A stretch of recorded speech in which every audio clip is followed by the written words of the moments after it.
Muito bem, nós entramos agora no momento da palavra. A minha Bíblia já está aberta no Salmo 128. Acompanhamos a partir do versículo 1. E diga-se de passagem que eu considero este Salmo 128 uma das mais belas promessas da palavra de Deus. E toda promessa de Deus, ela está condicionada a algo que nós devamos fazer.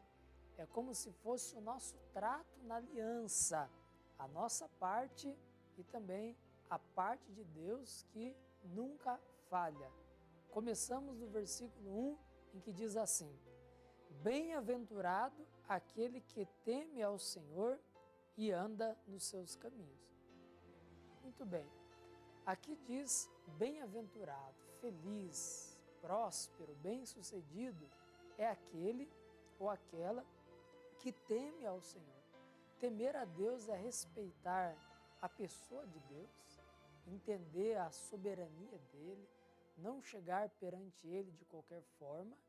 Em Eclesiastes 5 diz que ele está nos céus e nós na terra, pelo que sejam poucas as nossas palavras.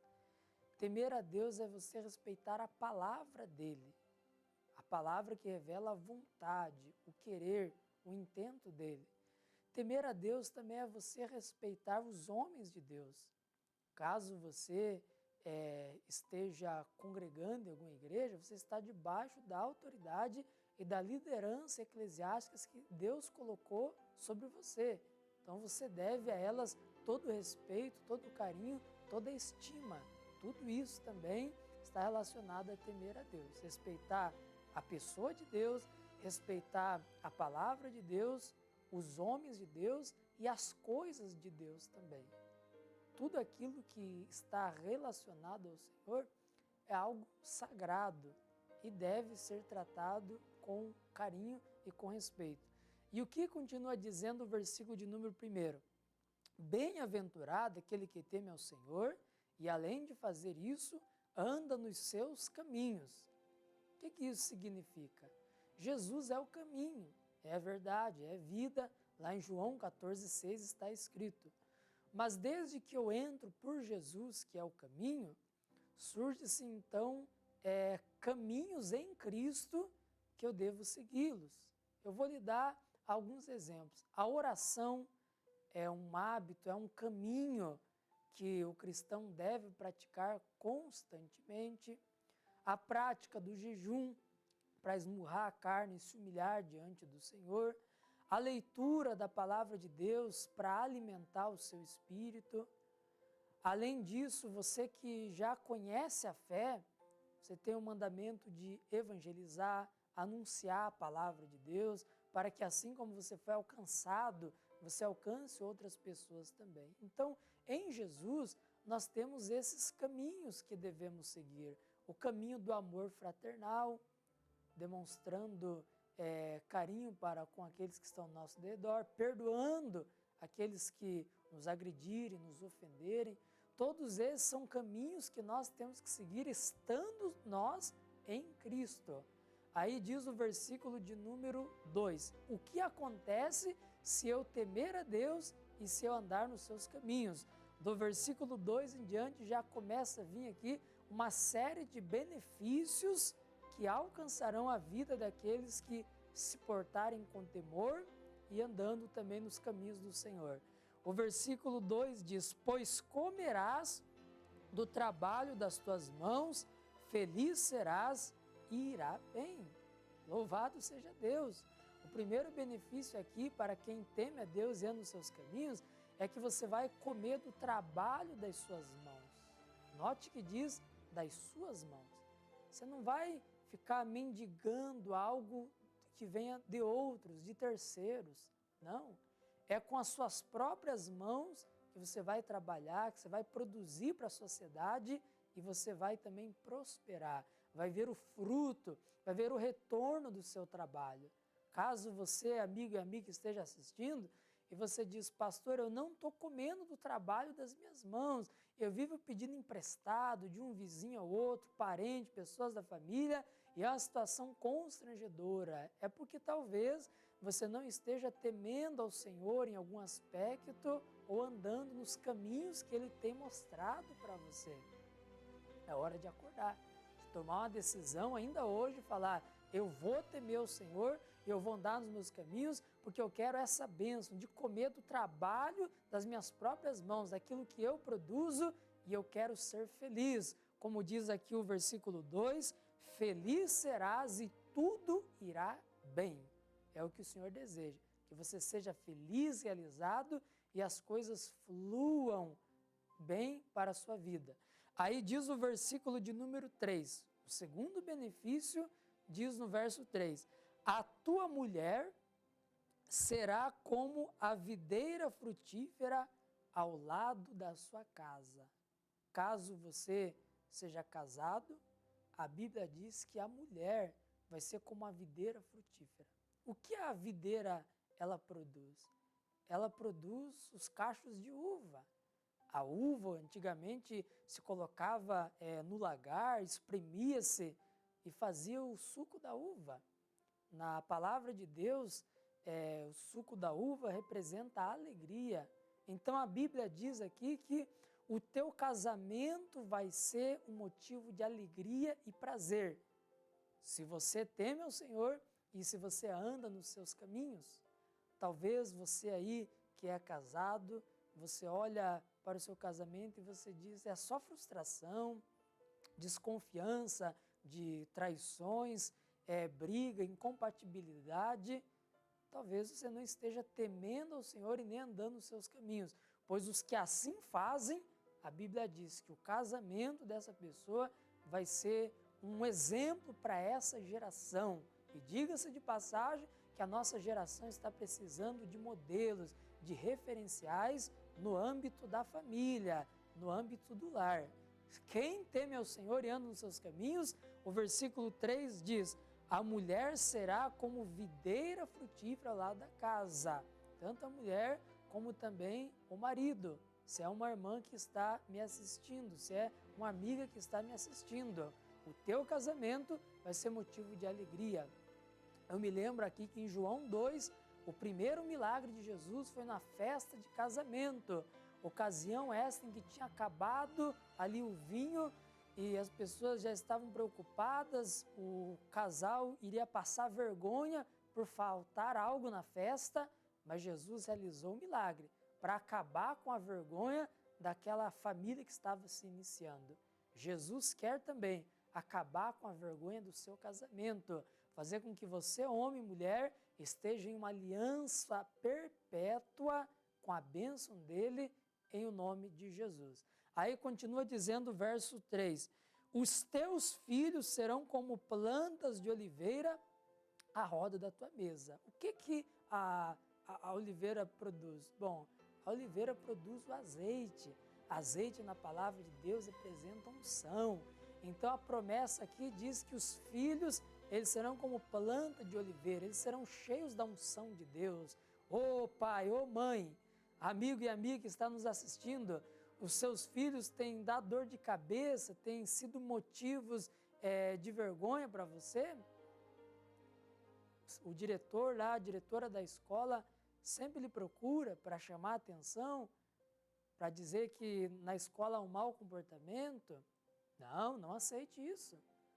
Os filhos daqueles que temem ao Senhor, diz aqui a Bíblia, que eles são cheios da unção de Deus. Eles são como o produto, a planta da oliveira ao redor da sua mesa. Note que diz ao redor da sua mesa. Então os filhos não ficarão distantes dos pais, eles ficarão próximos. Se é ao redor da mesa, é para os filhos estarem próximos, olhando nos olhos dos seus pais. Hoje eu estava até conversando com alguns amigos pastores que as famílias tradicionais mantinham esse bonito hábito de na hora da refeição, o almoço, a janta, se reunir ao redor da mesa para comer. Nos tempos modernos parece que se acabou. Um fica lá no quarto mexendo no computador, outro deitado no sofá assistindo televisão, outro lá comendo e além de comer a pessoa está ali ligada com o celular, com o iPhone e assim por diante, e já não tem mais aquele diálogo entre as famílias. Ah, mas aqui está dizendo que os filhos daqueles que temem ao Senhor, eles estarão ao redor da mesa. Sim, eles estarão próximos. Há muitos filhos que precisam se converter em relação aos seus pais. A promessa de Deus é clara. Lá em Malaquias diz que Jesus viria com o espírito de Elias para converter o coração dos pais para com os seus filhos. Porque o fato é que muitos filhos estão se distanciando dos seus pais e vice-versa também, os pais distanciando dos seus filhos. Mas o que o Evangelho quer fazer? O Evangelho quer unir as famílias, quer estreitar os relacionamentos fraternais, os relacionamentos dentro de uma casa, de filhos para com os pais, filhas para com as mães, noras para com as suas sogras. Diz aqui o versículo de número 3, os teus filhos, como plantas de oliveira, estarão à roda da sua casa. Verso 4, assim será abençoado o homem que teme ao Senhor. Deus está propondo coisas maravilhosas para você, caro amigo e cara amiga. Não é por acaso que você está me assistindo agora. Você decidiu temer ao Senhor e andar nos seus caminhos, então a sua vida financeira será abençoada. A primeira promessa está no verso 2. Você vai comer do trabalho das suas mãos. A sua família será abençoada. Nós vimos essa promessa aqui no versículo 3. O casamento vai ser um motivo de alegria e os filhos serão cheios da unção de Deus. E não poderia ficar melhor. Olha o que diz o versículo de número 5. O Senhor te abençoará desde Sião, e tu verás o bem de Jerusalém em todos os dias da tua vida, e verás os filhos de teus filhos e a paz sobre Israel. Bendito seja Deus. Ficou melhor ainda do que eu já vinha dizendo. A Bíblia diz aqui que desde Sião você é abençoado. Sião, para quem não sabia, era o monte onde estava localizado a igreja dos descendentes de Abraão. O templo que Salomão construiu era ali no Monte Sião. Quer dizer que Deus abençoaria eles desde Sião. A tua vida começa a mudar quando você se levanta e vem na casa de Deus, na casa de oração. Se você não tem o hábito de congregar, de reunir-se com os irmãos na casa de Deus, então tome essa decisão, porque é aqui que começa a tua bênção. Desde Sião, ele ministra sobre a sua vida. E diz o versículo 5, e tu verás o bem de Jerusalém todos os dias da sua vida. A cidade de Jerusalém seria honrada pelo Senhor. E no verso 6, e tu verás os filhos de teus filhos e a paz sobre Israel. Para que alguém tenha essa capacidade de ver os filhos dos seus filhos, então quer dizer que a pessoa tem que viver bastante. E eu pergunto, alguém consegue viver consideravelmente se não tiver boa saúde? De modo algum. Os filhos dos filhos são os netos. Para que você possa ver os seus netos crescendo e construindo famílias, você tem que ser uma pessoa forte, saudável. Então, o que é que essa palavra está prometendo? Saúde.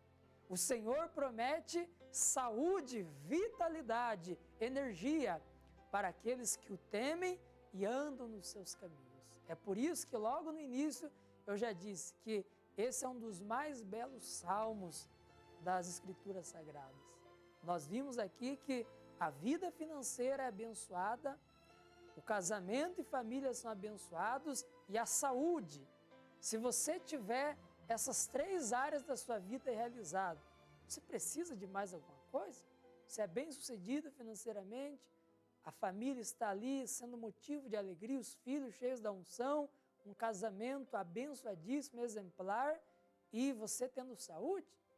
Você precisa mais do que isso, caro amigo, cara amiga? Obviamente não, claro que não. Pastor, o que eu preciso fazer?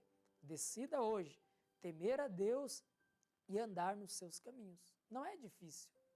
O Espírito de Deus te ajudará a fazer isso. Não fique agora preocupado e dizendo, como que eu faço para temer a Deus e andar nos seus caminhos? Descanse. creia que o Espírito Santo vai lhe dirigir em tudo.